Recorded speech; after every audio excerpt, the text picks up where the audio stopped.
అంబేద్కర్ రాసిన రాజ్యాంగంలో ఆర్టికల్ 3 ఉండడం వల్లనే తెలంగాణ వచ్చిందని చెప్పి కేసీఆర్ అన్నాడు. మరి ప్రాణత్యాగాల వల్ల కూడా తెలంగాణ రాలేదని నువ్వే అంటూ రాజ్యాంగంలో ఆర్టికల్ 3 అంబేద్కర్ పొందుపరచడం వల్లనే తెలంగాణ వచ్చిందని అన్న తర్వాత మరి ఆ అంబేద్కర్ పట్ల కృతజ్ఞత ఉండాలి, అంబేద్కర్ రాసిన రాజ్యాంగం పట్ల కృతజ్ఞత ఉండాలి. కానీ అంబేద్కర్ పట్ల కృతజ్ఞత లేవు అనడానికి అది సాక్ష్యం అంబేద్కర్ పేరు తొలగించడం, చివరికి అంబేద్కర్ రాసిన రాజ్యాంగం వద్దని మాట్లాడడం అంటే ఈ దేశంలో కృతజ్ఞత కలిగి లేని వ్యక్తుల్లో నంబర్ 1 కేసీఆర్ ఉండడం అనేది ఇది సాక్ష్యం మర్చిపోవాలి. రెండో విషయం చెప్తున్నాను, నేను మాట్లాడే ప్రతి మాటకు నేను ఆధారాన్ని చూపెడతాను. ఆధారం లేని ఏ మాట మాట్లాడినప్పుడు అది అబద్ధాలు అవుతుంది, అది ఎల్లకాలం నిలబడేది కాదు. ఈ విషయంలో రెండో విషయం చెప్తున్నా చూడండి. తెలంగాణ ఉద్యమం జరిగినంత కాలం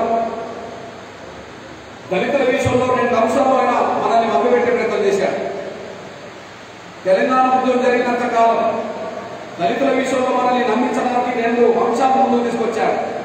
ఒకటి మీ అందరూ తెలిసే విషయమే, తెలంగాణ ఏర్పడితే తొలి ముఖ్యమంత్రి దళితులే చేద్దాం అనే మాట. ఒక్కసారి కాదు, వేల సార్లు అన్న విషయం మీకు తెలుసు. కానీ ఆ మాటకు కేసీఆర్ కట్టుబడి ఉంటాడని మనల్ని నమ్మించడానికి ఇంకో పని కూడా చేశాడు. ఆ మాటకు కేసీఆర్ కట్టుబడి ఉంటాడని చెప్పి మనల్ని నమ్మించడానికి కేసీఆర్ రెండో పని కూడా చేశారు. ఆ రెండో పని ఏంటంటే, ఇప్పుడు ఇక్కడ మనం మీటింగ్ పెట్టుకుంటున్నాం, ఇది ఒక హాల్. టీఆర్ఎస్ వారు భవన్ ఉన్నారు కదా హైదరాబాద్లో, తెలంగాణ భవన్ ఉన్నారు కదా.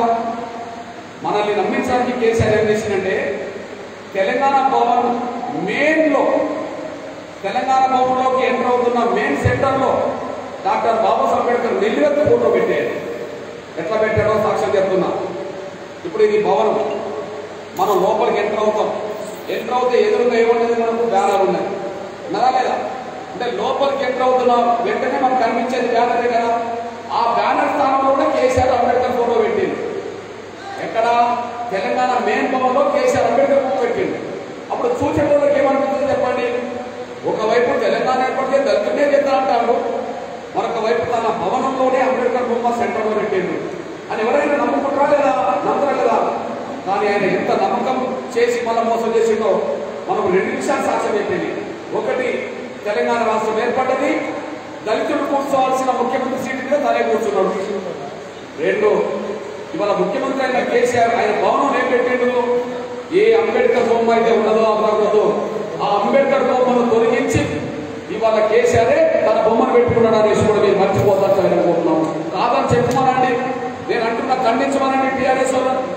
ఇక్కడ బానిసలు ఉన్నారు కదా, అంబేద్కర్తో మరో అంబేద్కర్ అని చెప్పి మాట్లాడే ఆయన బానిసలు ఉన్నారు కదా. దళితుని మోసం చేసింది నిజం కాదా? అంబేద్కర్ ఫోటో తీసేసింది నిజం కాదా? అంబేద్కర్ పేరు మీద ప్రాజెక్టు పేరు తీసేసింది నిజం కాదా?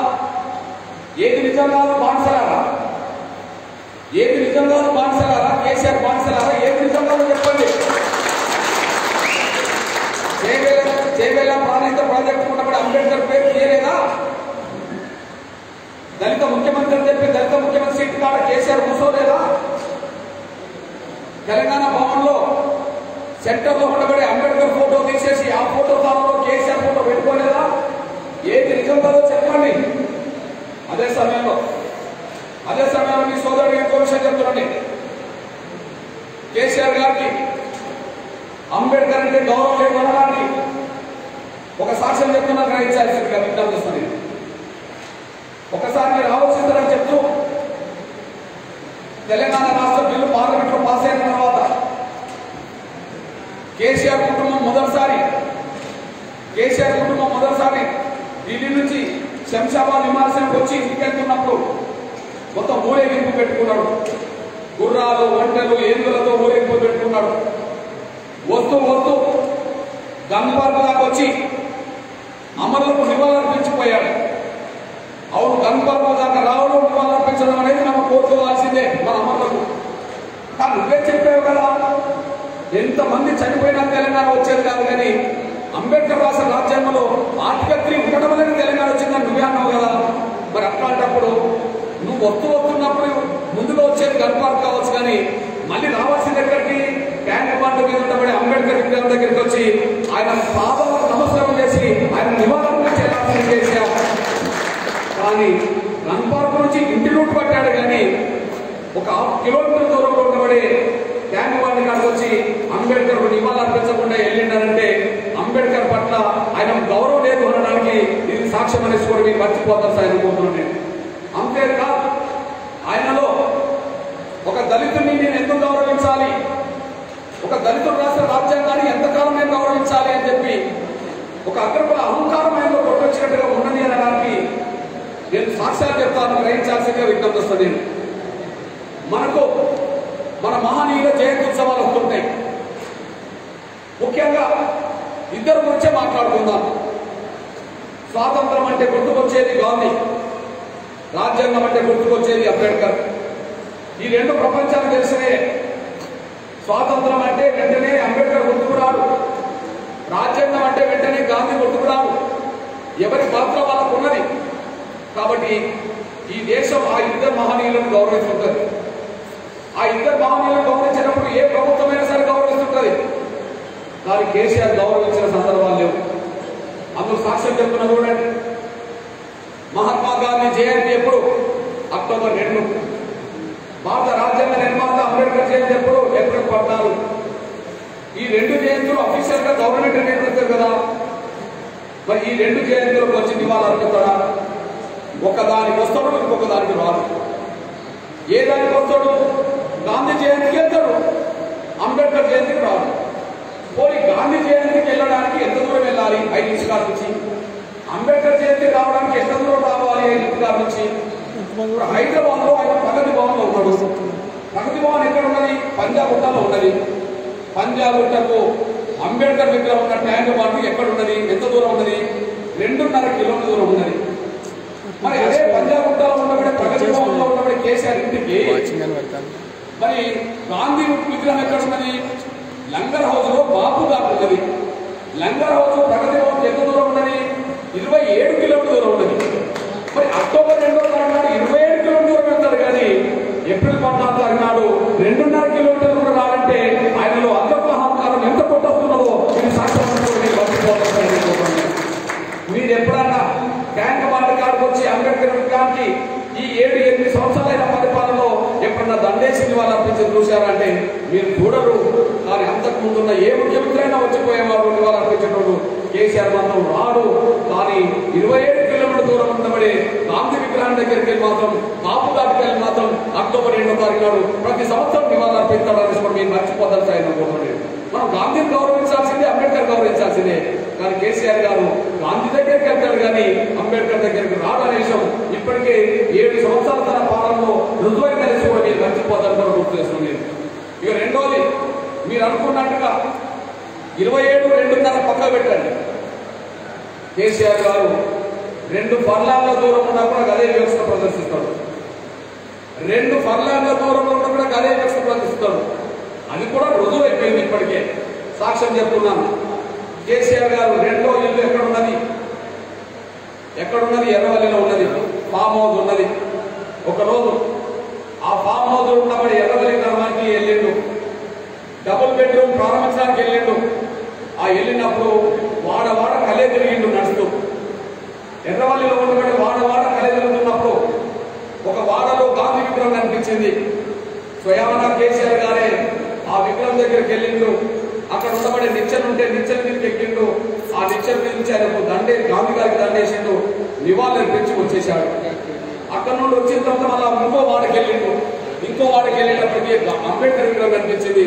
అంబేద్కర్ విగ్రహాన్ని చూస్తూ నడుచుకుంటూ వెళ్ళిండు.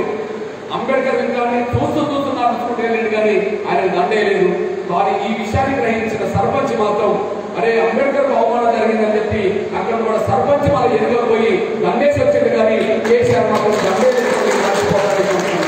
అంటే మన ప్రాణమైన అంబేద్కర్ ను కేసీఆర్ ఎంత అడుగడుగున అవమానిస్తాడో, మన ప్రాణమైన అంబేద్కర్ గారిని కేసీఆర్ ఎట్లా అవమానిస్తాడో ఇవన్నీ సాక్ష్యాలు అనేసి కూడా మీరు మర్చిపోదు. నేను చెప్పేది కావాలని టీఆర్ఎస్ వాళ్ళు ఖండించమనండి. నేను చెప్పేది కావాలని ఆయన వారసులను ఆయన బాధ్యతను ఖండించమనంటే నాకేం అభ్యంతరం లేదని కూడా మీరు మర్చిపోతాను సార్. నేను ఇకపోతే నేను ఇంకొక విషయం కూడా గుర్తు చేస్తున్నాను. నేను 2 ఫర్లాంగ్ల దూరం చెప్పాను కదా, 2 మీటర్ల దూరంలో కూడా అదే వ్యవస్థ ప్రదర్శిస్తుంది గవర్నమెంట్. 2 ఫర్లాంగ్ల దూరం కూడా కాదు, 2 మీటర్ల మధ్యల దూరంలో కూడా అదే వ్యవస్థ ప్రదర్శిస్తుంది గవర్నమెంట్, కేసీఆర్ గవర్నమెంట్. అందుకు సాక్ష్యం ఎక్కడో కాదు కేసీఆర్ ఇంటి ఎదురుగానే, ఎక్కడో కాదు కేసీఆర్ ఇంటి ఎదురుగానే డాక్టర్ రాజశేఖర్ గారి వైఎస్ రాజశేఖర్ గారి విగ్రహం పర్మిషన్ లేకుండానే పంజాగుట్ట చౌరస్తాలో నిలువెత్తు విగ్రహం ఉన్నది. రాజశేఖర్ గారు ఎవరు? తెలంగాణ వ్యతిరేకి. తెలంగాణ అడ్డుకోవడానికి ఆయన సహాయశక్తిగా ముఖ్యమంత్రి ఉన్న కాలంలో ప్రయత్నం చేసిన వ్యక్తి. తెలంగాణ అడ్డుకోవడానికి ప్రయత్నం చేసిన ఒక వ్యక్తి విగ్రహం పర్మిషన్ లేకుండా కేసీఆర్ ఇంటి ఎదురుగా ఉంటుంది. కానీ అంబేద్కర్ అంటేనే రాజ్యాంగం, రాజ్యాంగం ద్వారా వచ్చిందే ఆర్టికల్ 3. ఆర్టికల్ 3 ఉండడం వల్లనే తెలంగాణ వచ్చింది. కానీ ఆ మహానీయుడి విగ్రహం రాజశేఖర్ విగ్రహానికి ఒక 2 గజాల దూరంలో మనోడు కూడా నిలువెత్తు విగ్రహాన్ని అక్కడ పెట్టేశారు. దీనికి కూడా పర్మిషన్ లేదు. తెలంగాణ రావడానికి కారణమైన అంబేద్కర్కు పర్మిషన్ లేదు. అదే సమయంలో తెలంగాణ అడ్డుకున్న వారికి కూడా పర్మిషన్ లేదు. కానీ అడ్డుకున్న వారి విగ్రహం ఎప్పటికీ ఉంటుంది. కానీ రాజ్యాంగ నిర్మాత విగ్రహం మాత్రం రాత్రే పూర్తి చేసిండ్రు. రాత్రే పూర్తి చేసి దాన్ని ముక్కలు చేసి ఇరగొట్టిండ్రు. ఆ ఇరగొట్టిన విగ్రహాన్ని తీసుకెళ్లి మున్సిపాలిటీ చెత్త బండిలో తీసుకెళ్ళిండ్రు. దాన్ని డంపింగ్ యార్డ్ లో పడేసిండ్రు. ఆ డంపింగ్ యార్డ్ లో పడేసిన ఆ ముక్కలైన విగ్రహం పేపర్లో టీవీలో కనిపిస్తే ప్రతి ఒక్కరూ ఆవేదన చెందాల్సి వచ్చిందని కూడా మీరు మర్చిపోదు. మీరు అర్థం చేసుకోవాల్సిన విషయం ఏంటంటే మనం అంబేద్కర్ రూపాన్ని ఫోటోలో కానీ విగ్రహాలు ఎట్లా చూస్తాం? 90% నిలువెత్తు విగ్రహాలు చూస్తాం, ఎక్కడన్నా ఆపు విగ్రహాలు చూస్తాం. కానీ ముక్కలైన విగ్రహం మాత్రం ఒక హైదరాబాద్ లో చూసామంటే అది కేసీఆర్ ప్రభుత్వ అహంకారానికి నిదర్శనం కాదా? ఒకసారి మీరు అర్థం చేసుకోవాల్సి వస్తుంది. ఆయన విగ్రహాన్ని ముక్కలు చేయడం అంటే మన హృదయాన్ని మన దేహాన్ని ముక్కలు చేసినట్టు కాదా? ఒక్కసారి మీరు అర్థం చేసుకోవాల్సి వస్తుంది. ఆయన హృదయాన్ని ఆయన రూపాన్ని ముక్కలు చేయడం అంటే మన హృదయాన్ని మన రూపాన్ని ముక్కలు చేసినట్టు అయిందనేసి కూడా మీరు మర్చిపోదని ఆయన అనుకుంటున్నాను. దీన్ని బట్టి మీకు అర్థం చేసుకుంటారని ఆశిస్తున్నాను. నేను కేసీఆర్ గారికి అంబేద్కర్ను గౌరవించే సాంప్రదాయం లేదని, అడుగున అంబేద్కర్ను అవమానించే వ్యక్తి అనే విషయం కూడా ఇప్పటికే రుజువైనప్పుడు ఏ అంబేద్కర్ను వ్యతిరేకిస్తే ఎవరు ఏ స్థాయిలో ఉన్నా కూడా మీకు గుర్తు చేసేదంటే అంబేద్కర్ను అభిమానించడం ఎవరైనా మన మిత్రులే, అంబేద్కర్ను అగౌరవపరచడం ఎవరైనా మన శత్రువు అనేసి కూడా మీరు మర్చిపోవాలని జరుగుతుంది. ఆ అంబేద్కర్ను అగౌరవపరిచే వ్యక్తులను మన దళాలకు సంబంధించిన వీడు కూడా మన శత్రువు అవుతాడు అనేసి కూడా మీరు మర్చిపోతారు తయారనుకుంటున్నారు. అంబేద్కర్ను గౌరవించడం వల్ల మనం గౌరవిద్దాం. కానీ అంబేద్కర్ను అవమానపరిచే వాళ్ళను వాళ్ళు ఏ స్థాయిలో ఉన్నా మనం ఓడించాల్సిన బాధ్యత మనకున్నది. ఆయన బానిసలు కూడా ఓడించాల్సిన బాధ్యత మనకున్నదని కూడా మీరు మర్చిపోతారు. ఈ నేపథ్యంలో మీ అందరికీ తెలుసు కేసీఆర్ గారు నమ్మించడానికి ఏం చెప్తాడో ఇంకొక విషయం కూడా చెప్తాను నేను. సరిగ్గా డాక్టర్ బాబాసాహెబ్ అంబేద్కర్ 125 జయంతి ఉత్సవాలు ప్రపంచవ్యాప్తంగా జరుగుతున్నప్పుడు కేసీఆర్ మన దళితుల్ని నమ్మించారని మరొక మాట్లాడాడు. డాక్టర్ బాబాసాహెబ్ అంబేద్కర్ నిలువెత్తు విగ్రహాన్ని 125 అడుగుల నిలువెత్తు విగ్రహాన్ని నేను సెక్రటరీ ఎదురుగానే ఏర్పాటు చేస్తా అని చెప్పి మాట మాట్లాడాను. మనం నమ్మాం. కానీ ఆయన మాట మాట్లాడేటప్పటికే ఆయన ప్రగతి భవన్ లేదు. ప్రగతి భవన్ పూర్తయితే ఇప్పుడు ప్రగతి భవన్లోనే ఉంటుండు. ఆయన మాట మాట్లాడే సమయానికి ఆయన పెద్ద ఫామ్ హౌస్ కూడా అంత పెద్దగా లేదు. ఇప్పుడు ఫామ్ హౌస్ మొత్తం పెద్దగా ఏర్పడ్డది. ఆయన మాట మాట్లాడే సమయానికి యాదాద్రి పునర్నిర్మాణం కూడా లేదు. ఇప్పుడు పునర్నిర్మాణం అయ్యి ప్రారంభోత్సవం దగ్గరకు వచ్చింది. కానీ డాక్టర్ బాబాసాహెబ్ అంబేద్కర్ ఈ నిలువెత్తు 125 అడుగులు ఎత్తైన విగ్రహం ఇప్పటికీ ఎక్కడ మనకు కనిపించదు. ఒక అడుగు కూడా పనిచేయడం కూడా వ్యక్తమవుతుంది. అసలు మనమే మొదలు కాలేదని కూడా మీరు మర్చిపోతారు అనుకుంటున్నాం. అంటే ఏది నిర్లక్ష్యమైన విషయంలో మన అందరికి తెలిసిపోయింది. డాక్టర్ బాబాసాహెబ్ అంబేద్కర్ 125 అడుగుల నిలువెత్తు విగ్రహమే ఇంతవరకు నిర్లక్ష్యం గురైంది అనేసి కూడా మనకు స్పష్టంగా అర్థమవుతుంది. దీన్ని బట్టి మీకు అర్థమైందేందో ఆలోచించాల్సి విజ్ఞప్తిస్తున్నాను. అంటే డాక్టర్ బాబాసాహెబ్ అంబేద్కర్ గౌరవించని ఈ దేశంలో వ్యక్తుల్లో ఎవరైనా ప్రథమ అవసరం ఉన్నట్టే అంబేద్కర్ గౌరవించని వ్యక్తి కేసీఆర్ అనే విషయం కూడా మనకు స్పష్టంగా రుజువుతున్న విషయం కూడా మీరు మర్చిపోతాను అనుకుంటున్నాను. ఇకపోతే డాక్టర్ బాబాసాహెబ్ అంబేద్కర్ అసలు రాజ్యాంగం అంటే ఇంకా గిట్టదు. అంబేద్కర్ అంటే గౌరవం లేదు. అంబేద్కర్ రాసిన రాజ్యాంగం అంటే నాకు గిట్టదు. ఎందుకు గిట్టదు? అంబేద్కర్ రాసిన రాజ్యాంగంలో ప్రజాస్వామ్యం గుర్తుకొస్తుంది. కానీ కేసీఆర్ పాలనలో రాజకీయ వ్యవస్థ గుర్తుకొస్తుంది. ఈ విషయం గ్రహించాల్సింది విజ్ఞప్తిస్తున్నాను. అంబేద్కర్ రాసిన రాజ్యాంగంలో ప్రజాస్వామ్యం గుర్తుకొస్తుంది. కానీ కేసీఆర్ పాలనలో మనకు రాజకీయ వ్యవస్థ పోకడం గుర్తుకొస్తుంది. అందుకు సాక్ష్యం మీకు అన్నం చెప్తున్నాను, వినాల్సిందిగా విజ్ఞప్తిస్తుంది. ప్రజాస్వామ్య దేశంలో ప్రజాస్వామ్య రాష్ట్రం మనకిది. మీరు ఏ ముఖ్యమంత్రి అయినా సరే, అంతకు ముందున్న ఏ ముఖ్యమంత్రి అయినా సరే స్వాతంత్ర దినోత్సవ వేడుకల్ని ఈ ప్రజాస్వామ్య దేశంలో ప్రజాస్వామ్య మన ఉమ్మడి ఆంధ్రప్రదేశ్లో స్వాతంత్ర దినోత్సవ వేడుకల్ని ఏ ముఖ్యమంత్రి ఎక్కడ జరిపేవారు? పరేడ్ గ్రౌండ్ లో జెండా ఎత్తి సైనిక వందనం పొందేవాళ్ళనేసి మనందరూ దర్శనం కూడా మీకు కనిపిస్తున్నది. కానీ కేసీఆర్ గారు ఆగస్టు 15 తారీఖు నాడు పరేడ్ గ్రౌండ్కు రావడం, సైనిక వందనం తీసుకోవడం, కానీ నిజాం లాగా నేను పట్టుపడతానని చెప్పుకోవడానికి, నిజాం ఒక రాజు నేను కూడా ఒక రాజు అని చెప్పుకోవడానికి గోల్కొండ కోట మీద ప్రజాస్వామ్య పాలన గుర్తేమో గత ముఖ్యమంత్రులు ఎత్తిన జెండా, రాజరిక వ్యవస్థకు గుర్తులేమో కేసీఆర్ ఎత్తే జెండా. అంటే కేసీఆర్ ప్రజాస్వామ్య స్ఫూర్తి గల ముఖ్యమంత్రిగా అంటే రాజులాగా భావించుకునే వ్యక్తే కనిపించడానికి ఇది సాక్ష్యం అనేది కూడా మీరు మర్చిపోతాను అనుకుంటున్నాను. మీ అందరూ తెలుసు ఒక విషయం, ఈ భారతదేశంలో చట్టసభలు ఎట్లా ప్రారంభమవుతాయి? పార్లమెంట్ అవుతే రాష్ట్రపతి ప్రసంగంతో ప్రారంభమవుతుంది. పార్లమెంట్ అవుతే ఉభయ సభలను ఉద్దేశించి రాష్ట్రపతి ప్రసంగించడం ద్వారా పార్లమెంట్ సమావేశాలు మొదలవుతాయి. ఈ దేశంలో శాసనసభ సమావేశాలు ఎట్లా మొదలవుతాయి? గవర్నర్ ప్రసంగంతో శాసనసభ సమావేశాలు మొదలవుతాయి. కానీ వల్ల మొన్న జరిగిన శాసనసభ సమావేశంలో గవర్నర్ పిలవకుండానే, గవర్నర్ తో మాట్లాడించకుండానే శాసనసభ సమావేశం మొదలైందంటే అది చట్టసభ కాదు, కేసీఆర్ ఒక పెద్ద గడిగా అది చట్టసభ కాదు, అది శాసనసభ కాదు, కేసీఆర్ అనుకుంటున్నా అదొక గడిగా భావించుకుంటున్నారనేసి కూడా మనం మర్చిపోతాం సార్ అనుకుంటున్నాం. అంటే గవర్నర్ వ్యవస్థను అవమానించినట్టు కాదా? ఒక మహిళను అవగౌరవపరిచినట్టు కాదా? ప్రజాస్వామ్యాన్ని అగౌరవపరిచినట్టు కాదా?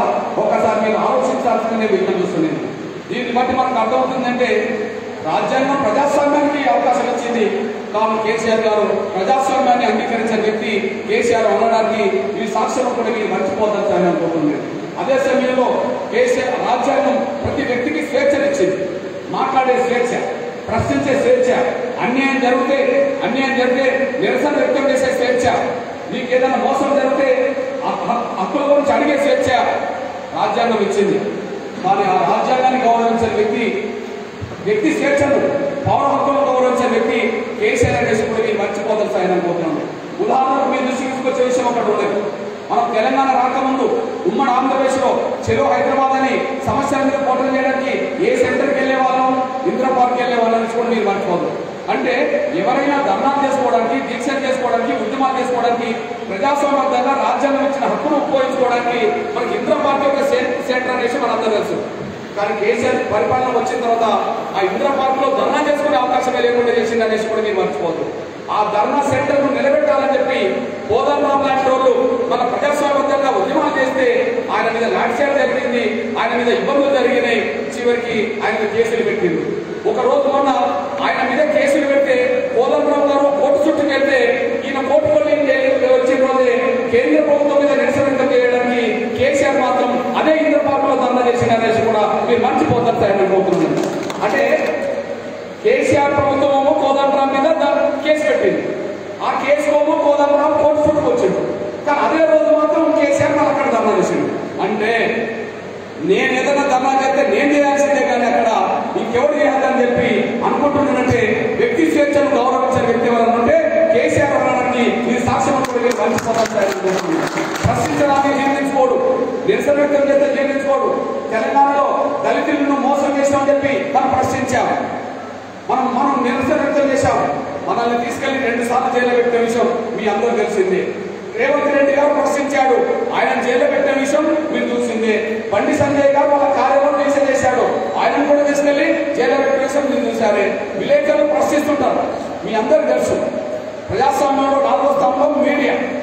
ప్రజాస్వామ్యం ఎవరు బతుకుతున్నదంటే చట్టసభలు, అదే సమయంలో కార్యనిర్వాహకం, కోర్టులే కాదు, మీడియా ఉండడం వల్లనే ప్రజాస్వామ్యం బతుకుతుందని చెప్పి అందరూ తెలిసిందే. కానీ అట్లాంటి మీడియా మిత్రులు లేదా ఎవరన్నా కేసీఆర్ని ప్రశ్నిస్తే ఎంత అవమానితాడో మీ అందరూ తెలుసు, ఎంత బెదిరిస్తాడో మీ అందరూ తెలుసు. ఏ ముఖ్యమంత్రి అన్నా, ఏ ప్రధానమంత్రి అన్నా విలేకరులు ప్రశ్నిస్తే ఎప్పుడన్నా బెదిరింపులకు గురైనరా, ఎప్పుడన్నా అవమానాలు గురైనరా, ఎప్పుడన్నా కేసులు పడ్డాయా, ఎప్పుడన్నా థర్డ్ డిగ్రీలు వచ్చినాయా, ఎప్పుడన్నా జైలు పోయినరా? లేదు.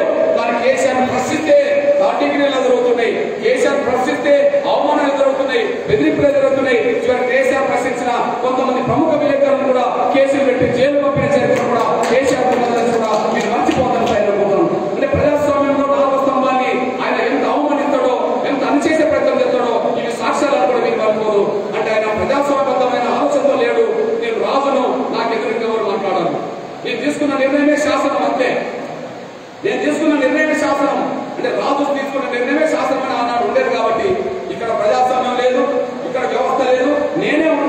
నేనే పరిపడతాను, నన్ను ఎవరు అడగద్దు అని చెప్పి ఆయన అనుసరిస్తున్న విషయం కూడా మనం గమనించాల్సిన విజ్ఞప్తిస్తుంది. నేను ఇకపోతే కేసీఆర్ గారు రాజ్యాంగానికి స్ఫూర్తికి వ్యతిరేకం. ఇక్కడ మీరు గ్రహించడానికి లెక్కలు చెప్తాను, వింటారని నేను ఆశిస్తున్నాను. నేను రాజ్యాంగంలో ఉన్న హక్కులని అమలు చేయని వ్యక్తి కేసీఆర్, రాజ్యాంగాన్ని ఉన్నట్టుగా అమలు చేయని వ్యక్తి కేసీఆర్. ఇప్పుడు ఆ కేసీఆర్ రాజ్యాంగాన్ని మార్చాలంటారు అన్నమాట. అరే అమలు చేస్తూ మార్చాలన్న పేరు. ఇంకో నేను దీన్ని అమలు చేస్తున్నా, ఇంకా ఈ రాజ్యాంగంలో ఇవి లేవు కాబట్టి నేను ఇంకో రాజ్యాంగం రాయాలనుకుంటే అర్థం ఉందనేమో అనుకున్నాం. కానీ ఉన్న రాజ్యాంగాన్ని అమలు చేయనోడిద్దాం, ఉన్న రాజ్యాంగంలో హక్కుల్ని అమలు చేయనోడిద్దాం. అందుకు సాక్ష్యం మీకు అర్థం చెప్తాను, గ్రహించాల్సిన విజ్ఞప్తి. రాజ్యాంగం ఏం స్ఫూర్తి కలది?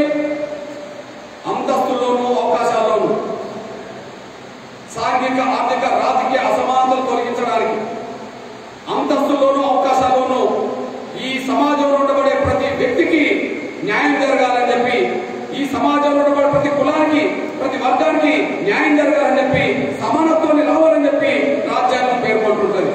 అంటే ఒక మాట చెప్పంటే అంతస్తుల్లోనూ అవకాశాల్లోనూ అందరికీ భాగస్వామ్యం కల్పించబడాలని చెప్పి రాజ్యాంగం చెప్తుంటది. కానీ ఈ రెండే మీకు చెప్తాను. అంతస్తులు అంటే అధికారం అనుకుందాం, అవకాశాలంటే రిజర్వేషన్లు అనుకుందాం. అంతస్తులు అంటే అధికారం అనుకుందాం, అవకాశాలంటే రిజర్వేషన్ అనుకుందాం. మరి ఇందులో అందరికీ భాగస్వామ్యం ఉండాలి కదా, అన్ని వర్గాలకు న్యాయం జరగాలి కదా. కేసీఆర్ చేయడు. రాజ్యాంగం చెప్పింది ఒకటి, ఆయన చేసేది ఒకటి. రాజ్యాంగం అంతస్తులోనూ అవకాశాల్లోనూ అందరికీ భాగస్వామ్యం కల్పించాలని రాజ్యాంగం చెప్తారు, సమానత్వాన్ని బోధించింది, దాన్ని అమలు చేయాలని చెప్పి కోరుకున్నది. కానీ కేసీఆర్ దానికి విరుద్ధంగా ఆలోచిస్తున్నాడు, దానికి విరుద్ధంగా నిర్ణయం తీసుకుంటాడు. అనడానికి సాక్ష్యాలు చెప్పుకోవడానికి ప్రయత్నం చేస్తూ మొదటి అంతస్తులు దాని అధికారం అనుకుందాం, రెండోది అవకాశాలు దాని రిజర్వేషన్ అనుకుందాం. ఇప్పుడు అంతస్తులు అనబడుతున్న అధికారంలో కేసీఆర్ అన్ని వర్గాలకు భాగస్వామ్యం ఇచ్చాడు. అందుకు ఆయన మంత్రివర్గం సాక్ష్యమే కదా, మంత్రివర్గం అంటే అధికారమే కదా. అధికారంలో అన్ని వర్గాలకు భాగస్వామ్యం ఇచ్చాడా? ఇవ్వలేదు అనడానికి సాక్ష్యం చెప్తూ ఒక విషయాన్ని గ్రహించండి. ఈ తెలంగాణ రాష్ట్రంలో ఎస్సీల జనాభా ఎంత, బీసీల జనాభా ఎంత, ముస్లింల జనాభా ఎంత? 93%. భారతదేశంలో ఎస్సీ, ఎస్టీ, బీసీ మైనారిటీ వర్గాలు ఇంత ఎక్కువ శాతం ఉండబడే ఏకైక రాష్ట్రం మన తెలంగాణ మాత్రమే. అందుకు కేసీఆర్ మాటల సాక్ష్యం, కేసీఆర్ ఎన్నికల మేనిఫెస్టో సాక్ష్యం, కేసీఆర్ ప్రభుత్వం నిర్వహించిన సమగ్ర సర్వే నివేదిక సాక్ష్యం. కేసీఆర్ ప్రభుత్వం నిర్వహించిన సమగ్ర సర్వే, కేసీఆర్ ప్రభుత్వం నిర్వహించిన సమగ్ర సర్వే సాక్ష్యం. ఇప్పుడు ఉదాహరణకు మీరు లెక్కలు పెట్టుకోండి. ఎస్సీ, ఎస్టీ, బీసీ మైనారిటీల జనాభా తెలంగాణలో 93% అనే విషయాన్ని మీరు లెక్కలు పెట్టుకోవాల్సిందే. విజ్ఞప్తి చేస్తూ మొన్న కేసీఆర్ ఒక మాట్లాడాడు, ఈ రాజ్యాంగం ఎందుకు మార్చాలనుకుంటున్నావు అనే విలేకరు అడిగితే, ఎందుకు మార్చొద్దయ్యా, ఈ దేశంలో దళితులు 19% ఉన్నారు కాబట్టి 19% రిజర్వేషన్ ఇవ్వాలంటే కొత్త రాజ్యాంగం రాయాలని చెప్పి ఆయన మాట్లాడింది. అది ఆన్సర్ కాదనే విషయం ఆయనకు తెలుసు, కానీ నమ్మించడానికి మాత్రం అది ఆన్సర్ చేసిన విషయం అర్థం చేసుకుందాం. కానీ ఆయన నోట్ నుండే దళితుల జనాభా 19 ఒప్పుకున్నాడు కాబట్టి ఈ దేశంలో దళితుల జనాభా 19 అన్నాడంటే 19% ఉన్నదని ఒప్పుకున్నాడు కదా, ఆ నోట్ నుండే లెక్క పెడదాం. మరి ఇకపోతే నీ టీఆర్ఎస్ మేనిఫెస్టోలో ఎస్సీలకు రిజర్వేషన్ ఎంత ఇస్తానన్నావు? నీ టీఆర్ఎస్ మేనిఫెస్టోలో ఎస్సీలకు రిజర్వేషన్ ఎంత ఇస్తాను? 10% ఇస్తాను. మరి 19 ఎస్సీలు, 10% ఎస్సీలు, 29 అయినాయి కదా. మరి బీసీల జనాభా ఎంత లెక్కలు కట్టావు? నీ సమగ్ర సర్వే నివేదిక ప్రకారంగా 52 అని చెప్పావు. 52 29 ఎంత అనేది 81. మరి 81 పోను మిగిలిన 12% ఎవరికి ఇస్తానన్నావు? ముస్లింలకు 12% రిజర్వేషన్ ఇస్తానన్నావు. నీ మేనిఫెస్టో సాక్ష్యం. మరి 81 12 ఎంత అవుతుంది? 93 అవుతుంది. అంటే ఎస్సీ, ఎస్టీ, బీసీ మైనారిటీ వర్గాల జనాభా 93% అనే విషయం నీ మేనిఫెస్టో సాక్ష్యం చెప్తున్నది, సమగ్ర సర్వే సాక్ష్యం చెప్తున్నది, నీ ఉపన్యాసాలు కూడా సాక్ష్యం చెప్తున్నాయి. మరి అంతస్తుల్లో 93% భాగం వీళ్ళకి ఇచ్చావా? అంటే అధికారంలోనూ 93% భాగం ఇచ్చావా? ఇవ్వలేదు. ఇవ్వలేకపోను 50% పైగా ఉండబడే బీసీల మంత్రుల సంఖ్య ఆ పర్సెంట్ లేని వెలమల సంఖ్య సమానంగా ఉంటుందా, తక్కువ ఉంటుందా? కేసీఆర్ కులం ఏంటిది? వెలమల జనాభా తెలంగాణ ఎన్ని లక్షలు ఉన్నారు? ఆ పర్సెంట్ 1,75,000 చిల్లర పంపిస్తున్నారు. అంటే దాదాపు 4 కోట్ల జనాభా ఉన్న ఈ తెలంగాణ రాష్ట్రంలో 2 లక్షలు కూడా ఇంకా సరిగా లేకపోతే 0.5% కదా, నీ లెక్క ప్రకారం 0.5% కదా. మరి వెలమల జనాభా 0.5% అయినప్పుడు నీ వెలమల నుంచి ఎంతమంది తీసుకున్నావు? నీతో పాటు మమ్మల్ని మోసం చేసి నువ్వే ముఖ్యమంత్రి అయినావు, నీ కొడుకుని మంత్రి చేశావు, నీ అల్లుడిని మంత్రి చేశావు, నీ కులస్తుడైన ఎర్రమల్లి దయాకర్రావు మంత్రి చేశావు. అంటే జనాభా ఎంత? 0%. వాళ్ళు ఎంతమంది ఉన్నారు? 4 ఉన్నారు. మరి నా 52% బీసీలు ఎంతమంది ఉండాలి? 0% కాడికే 4 మీ కులస్తులను తీసుకుంటే నా 52% ఉన్నప్పుడు నా బీసీల సంఖ్య ఎంత ఉండాలి? అసలు మొత్తం నా ఆశ్చర్యం ఉండదు. కానీ వాళ్ళు ఎంతమంది మంది ఉన్నారంటే 3 ఉన్నారనేసి కూడా మీరు మర్చిపోతారు. ఆయన 3 ఉండేది. నిన్నటి వరకు ఈటల రాజేందర్ మంత్రులు ఉంటే 4, ఈటల రాజేందర్ ఉన్నంత వరకు కూడా 4 అనుకుంటే 52%కి 4 0% 4 52% ఉండబడి నా బీసీలకు 4 ఉంటే 0% వాళ్ళకు నీ వెలుమలకు 4 ఉండాలా? అంటే నా బీసీల రాజకీయ అవకాశాలు వెలమలు దోచుకున్నారు వాళ్ళకి ఇది సాక్ష్యం. నా 52% బీసీల రాజకీయ అవకాశాలు ఈ వెలమదోళ్ళు దోచుకున్నారని ఇది సాక్ష్యం కూడా మీరు మర్చిపోదు. అంతస్తుల్లో అందరికీ భాగస్వామ్యం అంటే మరి నా బీసీలకు భాగస్వామ్యం న్యాయబద్ధాలు ఇవ్వలేదనే విషయం, నీ కులాస్తులకు దోషి పెట్టుకున్నాం అనే విషయం కూడా రుజువుతున్న విషయం కూడా మీరు మర్చిపోతారు. మీకు అవసరం రాజ్యాంగ స్ఫూర్తి వేరు, కేసీఆర్ అమలు చేసేది వేరు అనడానికి ఇది సాక్ష్యం కూడా మీరు మర్చిపోతారు. మీకు అవసరం ఇకపోతే 3 వర్గాల జనాభా గురించి మాట్లాడతాను నేను. SC minority. నేను బీసీ లెక్క చెప్పాను, తెలవ లెక్క చెప్పాను. ఇప్పుడు రెడ్ల లెక్క చెప్తా, ఎస్సీ మైనార్టీ లెక్క చెప్తా. ఎస్సీ మైనార్టీల జనాభా ఉమ్మడిగా ఎంత అవుతుందో లెక్క పెట్టాలి. 12% ముస్లింలు, 19% ఎస్సీలు 31, 10% ఎస్సీలు 41, 41% ఎస్సీ మైనార్టీలు కలిస్తే 41%, రెడ్లు కలిస్తే 4%. ఒక రెడ్లు అయితే 4%. నేను ఎందుకు 4% అంటున్నా? అగ్ర కులాల జనాభా తెలంగాణలో 7% అవుతే అందులో ఎన్ని కులాల జనాభా కలిస్తే 7%? వెలమ గన్ననే రావాలి, బ్రాహ్మణ గన్ననే రావాలి, రెడ్లు గన్ననే రావాలి, కమ్ములు గన్ననే రావాలి, వైశ్యులు గన్ననే రావాలి. ఇన్ని కులాల జనాభా కలిస్తే 7% వాళ్ళకు. కాబట్టి యావరేజ్ గా 4% ఉన్నారని రెడ్లు అనుకుంటారు. కొంత సమగ్ర సభ చెప్తున్నారు. ఇప్పుడు నేను అంటున్నాను 4% ఉండబడే రెడ్లు, 41% ఉండబడే ఎస్సీ మైనార్టీ. 41% ఉండబడే ఎస్సీ మైనార్టీల మంత్రులు ఎంతమంది? 41% ఉండబడే ఎస్సీల జనాభా 19 ఉంటే వారికి 1, ఎస్సీల జనాభా 10 ఉంటే వారికి 1, మైనార్టీల జనాభా 12 ఉంటే వారికి 1. ఏ ఒక్కరికి 2 రాలే కదా.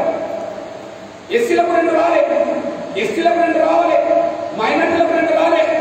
కానీ రెడ్లకు మాత్రం 6 ఇచ్చిందని కూడా మీరు మర్చిపోతారు సార్ నేను. అంటే ఎస్సీ మైనార్టీలో 41% వాళ్ళు 3 మంత్రులు ఉంటారు. కానీ రెడ్లు 4%, వాళ్ళు 6 ఉంటారు. అంటే అర్థమైంది. బీసీల అవకాశాలు దోచుకున్నది వెలమలు, ఎస్సీ మైనార్టీల అవకాశాలను దోచిపెట్టింది రెడ్లకు కేసీఆర్ అనే విషయం కూడా మనం మర్చిపోతాం సార్. ఆ పేరు మీకు తెలుసు కదా, ఇగో ఈ ఉమ్మడి ఆదిలాబాద్ అనుకుంటే ఈ ఉమ్మడి ఆదిలాబాద్ లో నిర్మల్ నుంచి గెలిచిన ఎవరు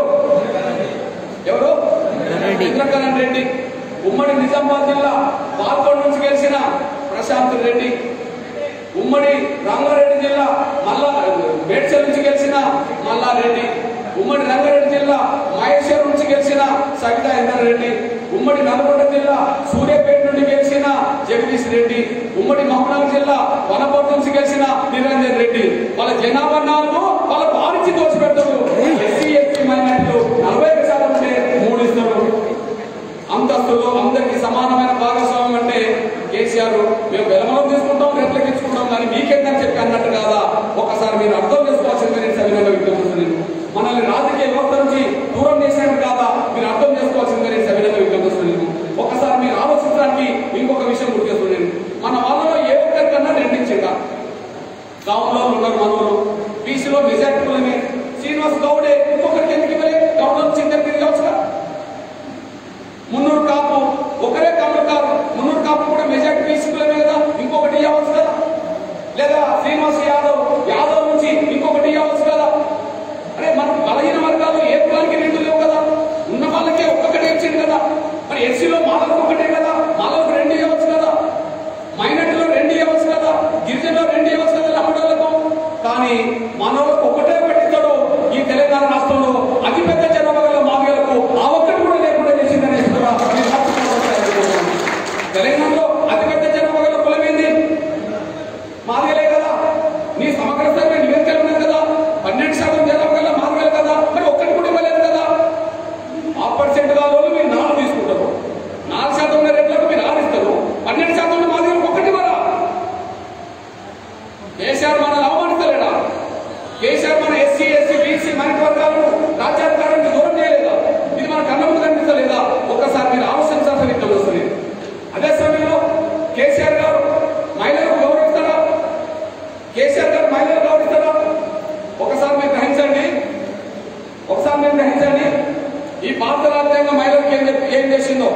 ఈ భారత రాజ్యాంగం మహిళలకు ఏం చేసిందో స్పష్టంగా ఉన్నది.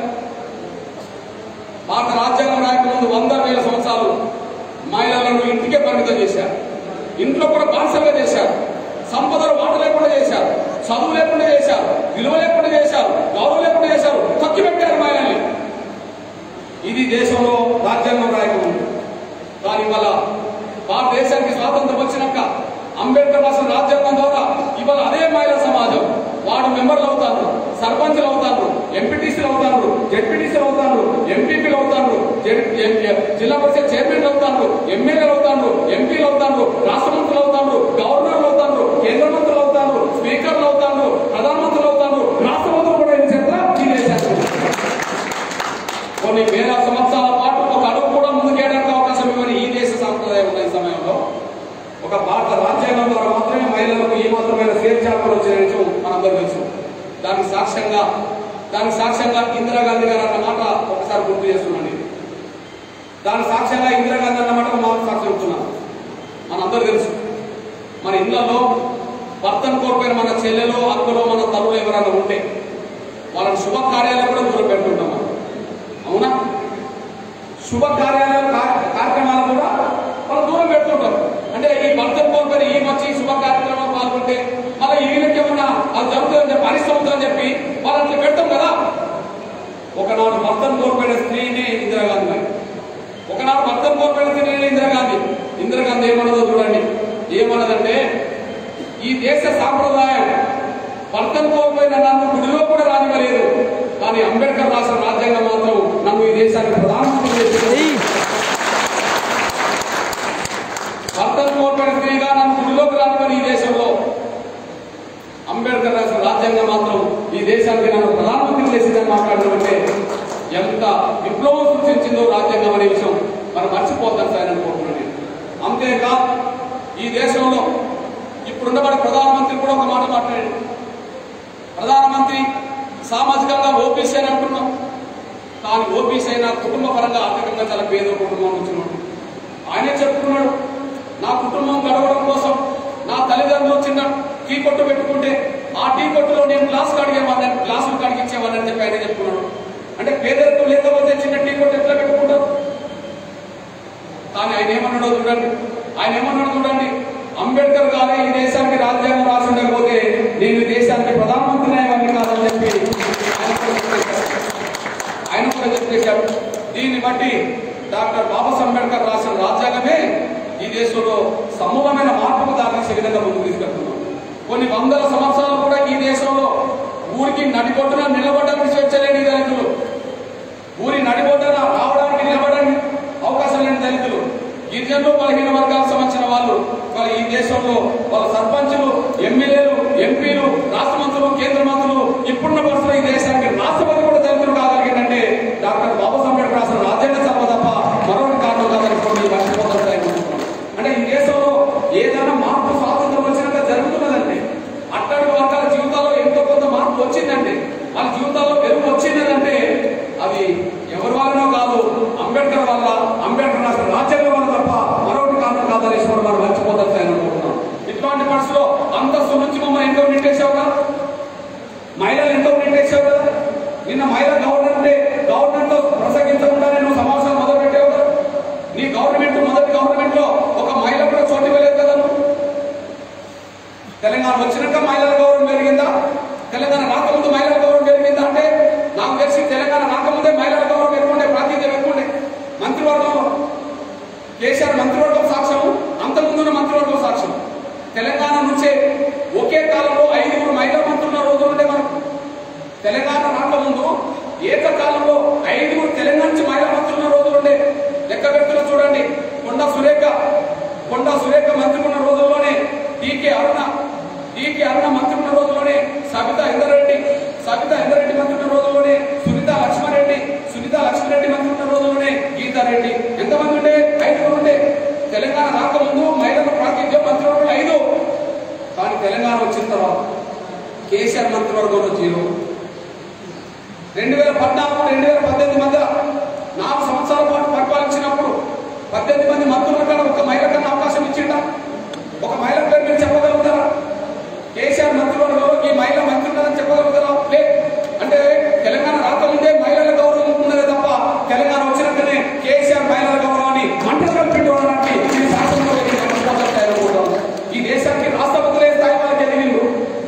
ప్రధానమంత్రుల స్థాయికి ఎదిగిండ్రు, వాళ్ళు గవర్నర్లు, కేంద్ర మంత్రులు, రాష్ట్ర మంత్రులు అయ్యే స్థాయికి ఎదిగిండ్రు, కలెక్టర్లు ఎదిగిండ్రు, యాక్టర్లు ఎదిగిండ్రు, అందరూ ఎదిగిండ్రు.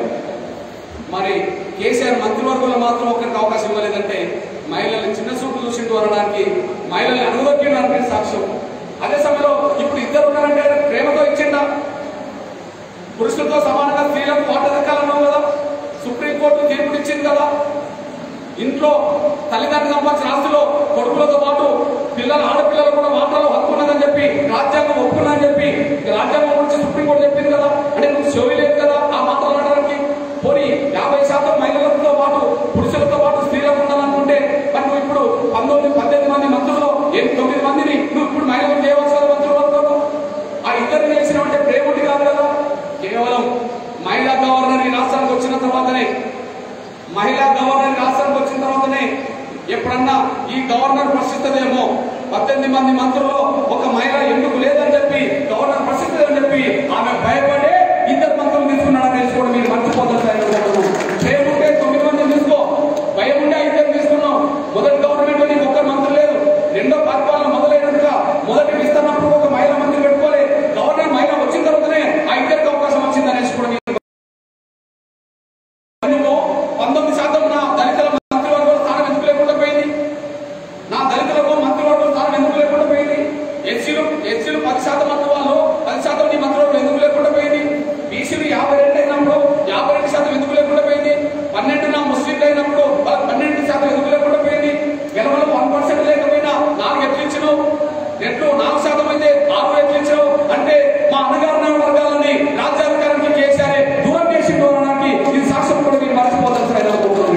ఇకపోతే అవకాశాల్లో భాగస్వామ్యం, అంతస్తుల భాగస్వామ్యం అంటే అధికారుల భాగస్వామ్యం లేదు.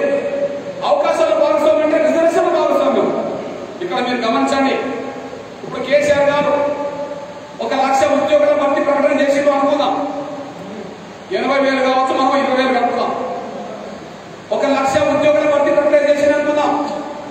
ఆ ప్రక్రియ ఇప్పుడు మొదలు పెడితే ఉన్నత వర్గాల పిల్లలకు దోషపెట్టినట్టే, ఉన్నత వర్గాల పిల్లలకు మన అవకాశాలను దోషపెట్టినట్టే. సాక్ష్యం ఎంత చెప్తున్నాను గ్రహించండి. ఇప్పుడు 1,00,000 ఉద్యోగులు భర్తీ చేస్తే మన జనాభా ఎంత? ఎస్సీ ఎస్టీ బీసీ మైనారిటీ వర్గాల జనాభా ఎంత? 93%. 93% రిజర్వేషన్లు ఇవ్వచ్చు కదా. అడ్డంకి ఏమున్నది? ఈ రాజ్యాంగానికి అడ్డం పడదు. నీకు ఇష్టం లేదు కావాలని చెప్తలేవు. సాక్ష్యం చెప్తున్నా మీరు చూడండి. ఇప్పుడు ఎస్సీలకు 19% రిజర్వేషన్లు ఇవ్వాలంటే కొత్త రాజ్యాంగం కదా. అయ్యా కేసీఆర్ గారు, నువ్వు ఎన్టీ రామారావు పార్టీ నుంచి బయటకు వచ్చినోడి, ఎన్టీ రామారావు పాలనలో నువ్వు ఎమ్మెల్యేగా ఉన్నోడి. ఎస్సీల జనాభా ఎక్కడ ఎంత ఉంటే అంత రిజర్వేషన్ పెంచుకోవచ్చు. ఎస్సీల జనాభా ఇప్పుడు ఉదాహరణకు పంజాబ్ లో ఎస్సీల జనాభా 29% అమలు జరుగుతున్నది. ఉత్తరప్రదేశ్ లో ఎస్సీల జనాభా 21% అమలు జరుగుతున్నది. పశ్చిమ బెంగాల్లో ఎస్సీల జనాభా 22% అమలు జరుగుతున్నది. హిమాచల్ ప్రదేశ్ లో ఎస్సీల జనాభా 25% అమలు జరుగుతుంది.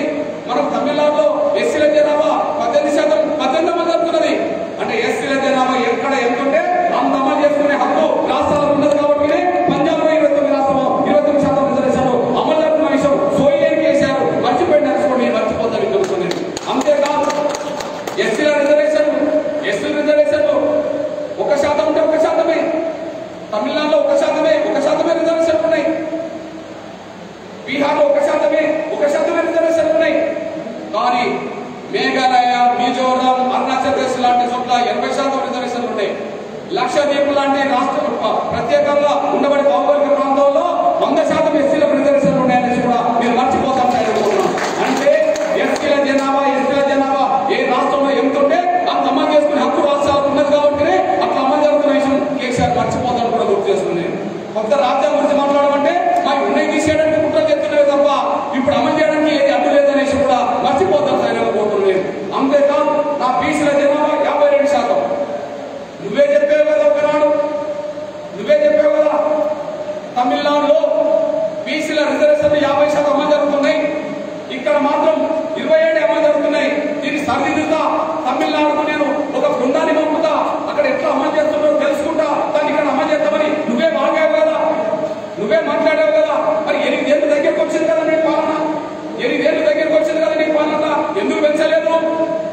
పెంచాల్సింది పెంచకపోను, ఉన్నాయి కూడా అమలు చేస్తలేడు కేసీఆర్ గారు. సాక్ష్యమైంది. ఎన్టీ రామారావు గారు ముఖ్యమంత్రి ఉన్న కాలంలో పంచాయతీరాజ్ వ్యవస్థలో స్థానిక సంస్థల్లో బీసీలకు 34% రిజర్వేషన్ ఉండే. బీసీలకు 34% రిజర్వేషన్ ఉండే. ఈయన లెక్క ప్రకారం జనాభా 52% అయినప్పుడు, తమిళనాడులో 50% ఉన్నది కాబట్టి 50% అమలు చేస్తున్నప్పుడు నువ్వు ఇక్కడ ఎంత అమలు చేయాలి? 52 అమలు చేయాలి. 52 పెంచలేను, ఉన్నది ఉంచలేను. ఎన్టీ రామారావు కాలంలో అమలు జరిగిన 34% రిజర్వేషన్ ఉన్నాయా? నువ్వు దాన్ని 27కు తగ్గించావు. అంటే 7 తగ్గించావు కానీ 52 చేయలేదనుకో నీ మర్చిపోతాను సైన్ అనుకుంటున్నావు. అంటే బీసీలను అనగదొక్కిండు అనడానికి రిజర్వేషన్ పెంచకపోను, ఉన్నదే తగ్గించడానికి ఇది సాక్ష్యం అనుకో నీ మర్చిపోతాను సైన్ అనుకుంటున్నావు. ఈ విధంగా బీసీలను మోసం చేసే వ్యక్తి, అధికారం నుంచి బీసీలను తగ్గించిన వ్యక్తి, రిజర్వేషన్ శాతాన్ని తగ్గించిన వ్యక్తి కేసీఆర్ అనే విషయం మనకు స్పష్టంగా అర్థమవుతుందనేసి కూడా మీరు మర్చిపోతారు సైన్ అనుకుంటున్నాను. ముస్లింల జనాభా ఎంత? 12%. రాజశేఖర్ గారు ముఖ్యమంత్రి ఉన్న కాలంలో ముస్లింల రిజర్వేషన్ లేవు, కానీ ఆయనే చొరవ తీసుకొని 4% రిజర్వేషన్ చేశాడు. రాజశేఖర్ గారు ముఖ్యమంత్రి కాకముందు ముస్లింల రిజర్వేషన్ లేవు కదా, మరి రాజశేఖర్ గారు ముఖ్యమంత్రి అయినాకనే 4% పెంచింది కదా. మరి వాళ్ళు తెలంగాణలో 12% అని నువ్వు అన్నావు కదా, 12% రిజర్వేషన్ ఇస్తామని ఒప్పుకున్నావు కదా, నీ మేనిఫెస్టో పెట్టావు కదా. మరి ఏంటి ఇది ఎందుకు వచ్చింది కదా, ఎందుకు 1% పెంచలేదు? రాజశేఖర్ గారు అన్న 4% పెంచాడు, నువ్వు 12% చేస్తా ఉన్నావు, నువ్వు ఒక్కటి కూడా పెంచలేదు కదా. పెంచాలనుకుంటే అడ్డపడుతుందా రాజ్యాంగం? పెంచాలనుకుంటే అడ్డపడ్డదా రాజ్యాంగం? అదే పశ్చిమ బెంగాల్లో ముస్లింలు 10% ఉంటే 10% రిజర్వేషన్లకు అమలు చేస్తున్నారు కదా. మరి నీకెవరు అడ్డం పడ్డారు? ఇక్కడ రాజ్యాంగం అడ్డం పడ్డదా? రాజకీయ పార్టీలు అడ్డం పడ్డాయా? సమాజం అడ్డం పడ్డదా? అమలు చేసే చిత్తశుద్ధి నీకే లేదు. నీకు లేదు కాబట్టినే మా 19% ఉంటే నువ్వు 15 అమలు చేస్తున్నావు, ఇంకా మాకు 4 రావాలి. మా ఎస్సీలు 10 ఉంటే అదే అమలు చేస్తున్నావు, మా ఎస్సీలకు 4 రావాలి. మా బీసీలకు 52 ఉంటే 27 అమలు చేస్తున్నావు, మా బీసీలకు 25 రావాలి. మా ముస్లింలకు 4 అమలు చేస్తున్నావు, 8 రావాలి. ఇంకా ఈ విషయం మర్చిపోతాను నీకు తెలుసు. ఇప్పుడు మీరు అర్థం చేసుకోండి, ఎస్సీ ఎస్టీ బీసీ మైనారిటీ వర్గాల జనాభాకు అనుగుణంగా రిజర్వేషన్ ఉంటే 93% రిజర్వేషన్ ఉన్నారు కదా. 93% మన బిడ్డలకు రిజర్వేషన్ ఉంటే 1,00,000 ఉద్యోగాలు ఉంటే కూడా ఆటోమేటిక్ గా 93,000 ఉద్యోగాలు మన పిల్లలకు దక్కాయి. మన ఎస్సీ జనాభాకు అనుగుణంగా రిజర్వేషన్ ఉంటే, మన ఎస్సీ జనాభాకు అనుగుణంగా రిజర్వేషన్ ఉంటే, మన బీసీలకు అనుగుణంగా రిజర్వేషన్ ఉంటే, మన మైనారిటీలకు అనుగుణంగా రిజర్వేషన్ ఉంటే 93,000 ఉద్యోగాలు 1,00,000 ఉద్యోగాలు మనకు రావాల్సిందే కదా. కానీ ఇప్పుడు వస్తాయా? రావు. సాక్ష్యం ఏంటిది? మనకు రావాల్సిన రిజర్వేషన్ రాకపోవడం వల్ల మనకు రావాల్సిన ఓపెన్ కోటాలకు తీసుకెళ్తున్నాం. ఉదాహరణకు ఎస్సీలకు 19 రావాలి, 15 వస్తున్నాయి. అంతకు ముందు నుంచి 4 ఎటుపోతున్నాయి, మరి ఓపెన్ కోటాలు పోతాయి. మన ఎస్సీలకు 10 రావాలి, 6 వస్తున్నాయి, మరి 4 ఎటుపోతున్నాయి, ఓపెన్ కోటాలు పోతాయి. మన బీసీలకు 52 రావాలి, 27 వస్తున్నాయి, 25 రావాలి, మరి ఎటుపోతున్నాయి, ఓపెన్ కోటాలు పోతున్నాయి. మన ముస్లింలకు 12 రావాలి, 4 వస్తున్నాయి, 8 ఎటుపోతున్నాయి, ఓపెన్ కోటాలు పోతున్నాయి. ఎన్ని పోతున్నాయి? 41% ఓపెన్ కోటాలు పోతున్నాయి. 41% ఓపెన్ కోటాలు పోవడం అంటే అర్థమైంది 41,000 ఉద్యోగాలు మన ఎస్సీ ఎస్టీ బీసీ ఉద్యోగాలు అంగన్వాడీ పిల్లలకు కట్టబెట్టడం కోసం కేసీఆర్ అటు ఇస్తున్నాడు. చివరికి మళ్ళీ రిజర్వేషన్ వాళ్ళకి దోషపెడుతున్నాడు, మన ఈ ఓపెన్ కోటాలు తీసుకెళ్తున్నాడు, వాళ్ళకి రిజర్వేషన్ దోషపెడుతున్నాడు. సాక్ష్యం చెప్పనా? అగ్రకులాల జనాభా ఎంత లెక్కల ప్రకారం 7% కదా. మరి 7% ఉన్న వాళ్ళకు ఈ తెలంగాణలో అగ్రకులాల పేదలకు ఎంత శాతం రిజర్వేషన్ ఇస్తుంది? 10% కదా. జనాభా 7% అయినప్పుడు వాళ్ళకి 10% ఇవ్వడం అంటే మన రిజర్వేషన్ కూడా వాళ్ళకి దోషపెట్టడమే కదా. మన జనాభా 19% ఎస్సీలు, 19 ఇవ్వట్లేదు కదా. మన జనాభా ఎస్సీలు 10%, 10 ఇవ్వట్లేదు కదా. మన జనాభా 52% బీసీలు, 52 రావట్లేదు కదా. మన జనాభా ముస్లింలు 12%, 12 రావట్లేదు కదా. మరి 7% ఉన్న అగ్రకులాలకు 10 వస్తాయి. అంటే మన రిజర్వేషన్ మనకి ఇవ్వకుండా ఓపెన్ కోటాను తీసుకెళ్లి ఓసీలకి ఇస్తాడు. రిజర్వేషన్ జనాభా లేకపోయినా జనాభాకు మించి అగ్రకులాలకు 10% రిజర్వేషన్ ఇస్తున్నట్టే అన్ని రకాలుగా మనల్ని దోషపెడుతున్నాడు కేసీఆర్ అనేసి కూడా మీరు మర్చిపోతారు సార్ అనుకుంటున్నాను.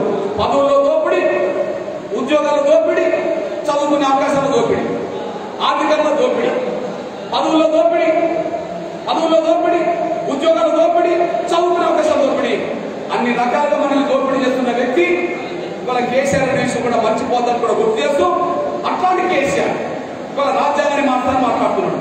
రాజ్యాంగాన్ని మార్చాలని ఎందుకు మాట్లాడుతున్నాడు? ఈ రాజ్యాంగం ఉంటే రాజ్యాంగంలో ఉన్న హక్కుల గురించి మనం మాట్లాడుతున్నాం కదా. ఈ రాజ్యాంగం ఉంటే ఆ రాజ్యాంగంలో పొందుపరచబడిన హక్కుల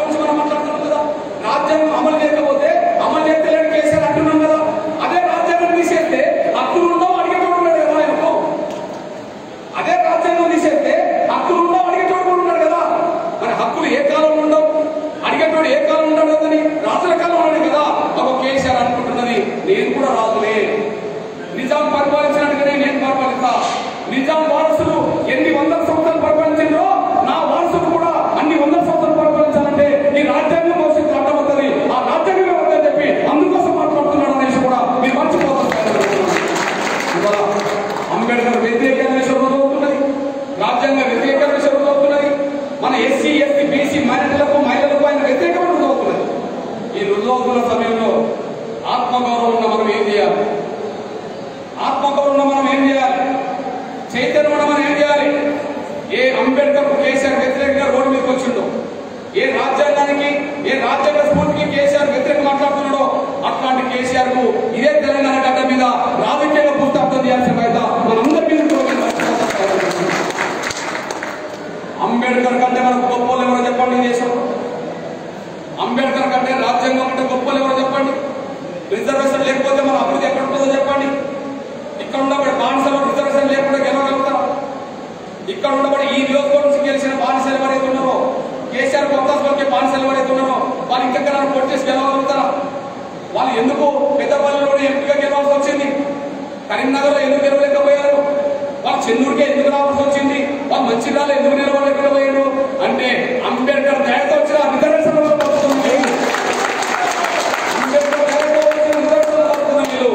వాళ్ళ బొర్లకు బానిసత్వం చేయడం అనేది మొదలుపెట్టి నా దళిత జాతులకి అన్యాయం చేసి కుట్రకు తెరలేపుతున్నప్పుడు బొరను వదిలేదు లేదు, బొర బానిసలు కూడా వదిలేదు.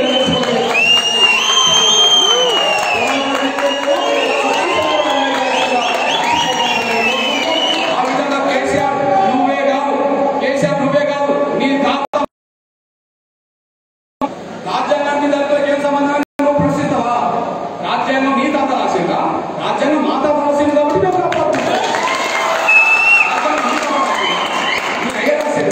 నువ్వు రాసావా? మా తాత రాసిండు, మా తండ్రి రాసిండు, మా పెద్దన్న రాసిండు కాబట్టి దాన్ని కాపాడుకునే బాధ్యత మాకున్నదని రాజ్యాంగం వచ్చిన మా అంబేద్కర్ అవమానించిన, మా రిజర్వేషన్ల శాతాన్ని తగ్గించిన, మా రిజర్వేషన్ల శాతాన్ని పెంచకపోయినా రాబోయే రోజుల్లో రాజకీయంగా నిన్ను ఓడించడం దాన్ని మా బతుకు బాగు చేసుకుంటామని మా అంబేద్కర్ గౌరవం తెలంగాణలో ఉండాలంటే, ఈ రాజ్యాంగం సురక్షితంగా బాగు ఉండాలంటే, మా అవకాశాలు పొందాలంటే మా ప్రధాన శత్రువు నువ్వే కనుక నిన్ను ఓడించడం తప్ప మాకు మరో మార్గం లేదనేసి కూడా ఆ సమయానికి వచ్చేటప్పటికి మీ అందరికి చేతులెత్తి నమస్కరిస్తున్నా. ఆ సమయం వచ్చేటప్పటికి మీ అందరికి చేతులెత్తి నమస్కరిస్తున్నా. యుద్ధం డిక్లేర్ అయినప్పుడు చావోరేమో తెలుసుకునేవాడే నిజమైన వీరుడు. యుద్ధం డిక్లేర్ చావోరేమో తెలుసుకునేవాడే నిజమైన వీరుడు. మీరందరికీ తెలుసు. ఒకసారి రష్యా ఈ మధ్య ఒక దేశం మీద దాడి చేస్తున్నది. రష్యా ఈ దేశం ఒక దేశం మీద దాడి చేస్తున్నది. దాడి గురైన దేశం ఏంటిది? ఉక్రెయిన్. అది ఒక బలహీనమైన దేశమే అనుకుందాం. దాడి చేసే దేశం ఏది? రష్యా. అది అతిపెద్ద దేశమే అనుకుందాం ఆయుధ పరంగా అన్ని పరంగా. కానీ అక్కడ 2 చీళ్లు చూస్తున్నాం. ఎలా? ఉక్రెయిన్ అనే ఒక దేశంలో 2 చీళ్లు చూస్తున్నాం కదా. రష్యాను ఎదుర్కోలేక రష్యా చేసే పాపల వల్ల, రష్యా సైన్యం వల్ల భయపడి ప్రాణాలు కాపాడుకోవడానికి బయట దేశాలకు వెళ్ళే వాళ్ళని చూస్తున్నాం. కానీ నువ్వెవడివైనా సరే మా దేశాన్ని ఆక్రమించుకుంటే చూస్తూ ఊరుకోవడం లేదని చెప్పి సామాన్యులు కూడా తుపాకులు పట్టి పోవడం లేదు. సామాన్యులు మొదలుకుంటే ప్రెసిడెంట్ వారు కూడా తుపాకులు పట్టి యుద్ధం చేస్తున్న సీన్ చూస్తున్నామా లేదా? అంటే యుద్ధం అన్నప్పుడు పారిపోయేటోడు పిరికి వాడవుతాడు, యుద్ధంలో నిలబడేటోడు నిజమైన వీడవుతాడని కూడా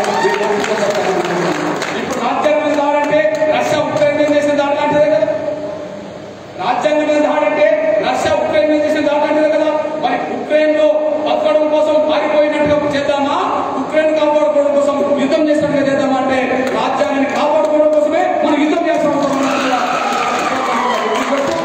ఆ యుద్ధం ఏప్రిల్ 9వ తారీఖు నాడు కీలక దశకు చేర్చాలి. ఇప్పుడు కనుక మనం మౌనంగా ఉంటే రాజ్యాంగాన్ని మార్చమన్న వాళ్ళ సంఖ్య రోజు పెరుగుతుంది. రాజ్యాంగాన్ని మార్చమన్న వాళ్ళ సంఖ్య రోజు పెరుగుతుంది. అట్లా పెరగడం అంటే మన అస్తిత్వాన్ని మనం ప్రమాదంలో పడేసుకోవడమే, మన రాజ్యాంగాన్ని ప్రజాస్వామ్యాన్ని మన హక్కులు ప్రమాదంలో పడేసుకోవడమే. కాబట్టి ఆ పరిస్థితి మన కళ్ళ ముందు రాకుండా చూసుకోవాల్సిన బాధ్యత మనందరి మీద ఉన్నదని కూడా మీరు మర్చిపోతారు సార్ అనుకుంటున్నాను. ఆ పరిస్థితి మన కళ్ళ ముందు రావద్దు. మొదటి వారం అటు ఇటు మాట్లాడగలిగిండ్రు. ఏది మొదటి వారము కేసీఆర్ మాట్లాడిండు, కేసీఆర్ వారసులు మాట్లాడిండు, కేసీఆర్ బానిసలు మాట్లాడిండు. కానీ రోజు యుద్ధం తీవ్రత పెరుగుతుంటే కేసీఆర్ బానిసలు, కేసీఆర్ వారసులు ఇవాళ మౌనం దాల్చిందని అంటే యుద్ధంలో నిలబడే దమ్ము లేదు, వాళ్ళకి నిజాయితీ లేదు, వాళ్ళకి సత్యం తెలియదు. కానీ యుద్ధంలో అంబేద్కర్ గౌరవాన్ని నిలబెట్టుకునే బాధ్యత మా మీద ఉన్నది, రాజ్యాంగాన్ని కాపాడుకునే బాధ్యత ఉన్నది. పొందుతున్న అవకాశాలను మాకే కాదు రాబోయే తరాలకు కూడా అందించే బాధ్యత మనందరికీ ఉన్నది కాబట్టి యుద్ధం జరుగుతుందనేసి కూడా మర్చిపోతాం సార్ కోరుకుంటూ ఆ యుద్ధం తీవ్రస్థాయిలో ముందుకెళ్ళడం కోసమే ఏప్రిల్ 9వ తారీఖున వాస్తవానికి ఏప్రిల్ 4 అనుకున్నాం.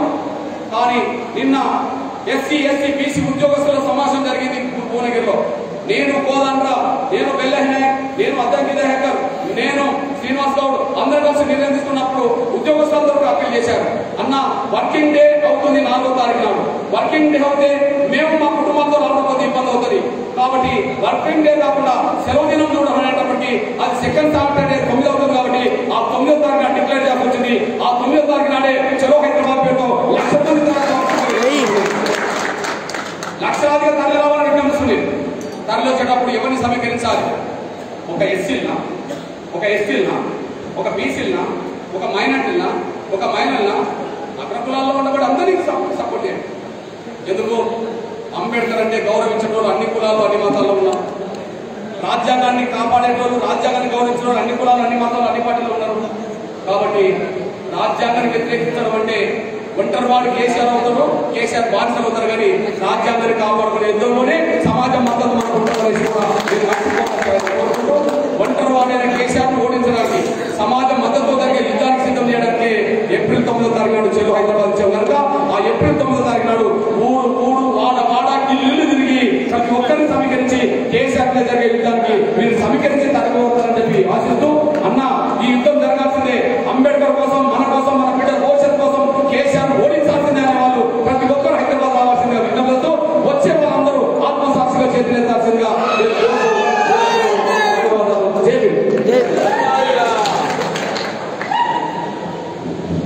ధన్యవాదాలు.